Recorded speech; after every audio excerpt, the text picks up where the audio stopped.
ఈ అవకాశం ఇచ్చిన దేవాదేవుడికి నా వందనాలు. కూడొచ్చిన మీ అందరికీ నా వందనాలు. అలాగే క్రిస్మస్ శుభాకాంక్షలు. కీర్తన గ్రంథము 15వ అధ్యాయం.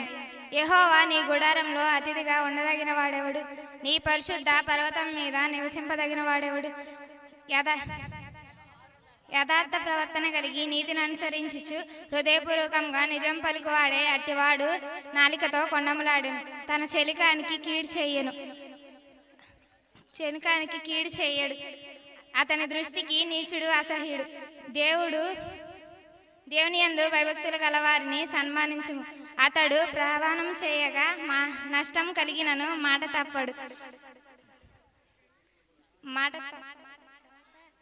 తన ధాన్యము ఒడికియడు. నిరపరాధి అని చెప్పుకున్నటకే లంచం పుచ్చుకొనడు. ఈ ప్రకారం చేయవాడు ఎన్నడూనూ కదల్చబడడు. Thank you. నా పేరు సాత్విక్. నేను హోలీ సండే స్కూల్ నుండి కీర్తనలు 1వ అధ్యాయం. దుష్టుల ఆలోచన చెప్పను నడవక, పాపల మార్గం నిలవక, అపవాసులు కూర్చున్న చాటును కూర్చున్న యెహోవా ధర్మశాస్త్రం అందు దాన్ని ధ్యానించేవారు ధన్యులు.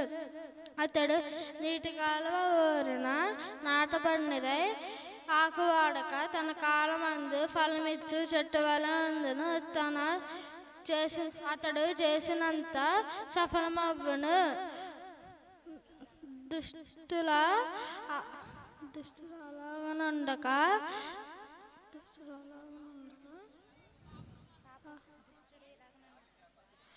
గాలి చెదురు పొట్టు వలె ఉందును.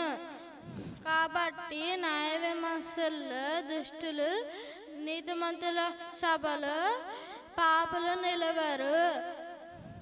నీతిమంతుల మార్గము యెహోవాకు తెలియను, దుష్టుల మార్గము నాశనముకు నడుపును. Thank you.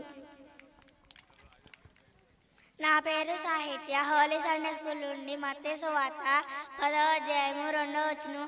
ఆ 12 మంది అపోస్తలుల పేర్లు ఏమనగా సీమోను, ఆంద్రెయ, యాకోబు, యోహాను, ఫిలిప్పు, బర్తలోమయి, త్రోమ, మత్తాయి, యాకోబు, లెబ్బాయి, సీమోను, యోధ. Thank you.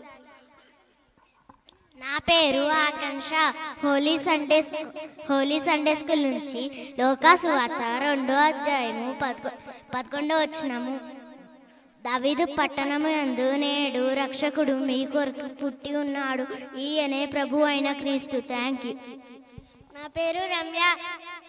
Holi Sunday school నుండి సామెతలు 3వ అధ్యాయము 13వ వచనము. జ్ఞానము సంపాదించిన వారు ధన్యులు, వివేచన కలిగిన నరుడు ధన్యుడు. Thank you all. నెక్స్ట్